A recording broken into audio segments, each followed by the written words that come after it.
By now you know there's a presidential election happening, and while you may not feel compelled to vote because you don't like either of the candidates, great news! You don't have to like them. You're not voting for your new best friend, you are voting for the country's future leaders. And you're not just voting for the president, you're voting for 4,000 other positions that the president gets to fill. 4,000. You know the term, "I serve at the pleasure of the president"? That's where this comes from. Let me break that down. So, of the 4,000, there are 1,300 that the president fills with Senate approval. This includes members of the cabinet, the most prestigious leadership positions in the federal government. That includes positions we've heard of, such as Attorney General, Secretary of State, and 12 other department heads, including Secretaries of Transportation, Labor, Education, and so on.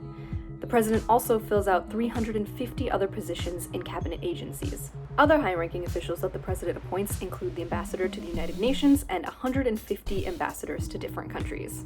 In the judiciary branch, the president nominates Supreme Court justices, a lifetime position, as well as marshals and about 100 attorneys general. Many of the judge terms are 6 to 15 years, which means they have long-lasting impact beyond the president's term. Outside of the executive branch and the judiciary, the president appoints over 120 independent, non-regulated executive branch jobs, including with the Environmental Protection Agency, NASA, the National Science Foundation, and the U.S. Postal Service. Beyond the 1,300 positions that require Senate approval, there are thousands of others, including White House advisors and senior management positions at federal agencies.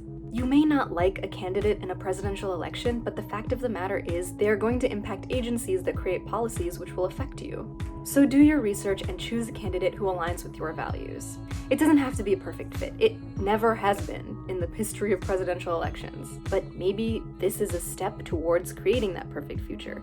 Maybe the president you elect hires someone who you do want to be best friends with. It's more than the presidency that's on the ballot when you make your choice. To know more about your ballot and make a voting plan, go to southasiansvote.com.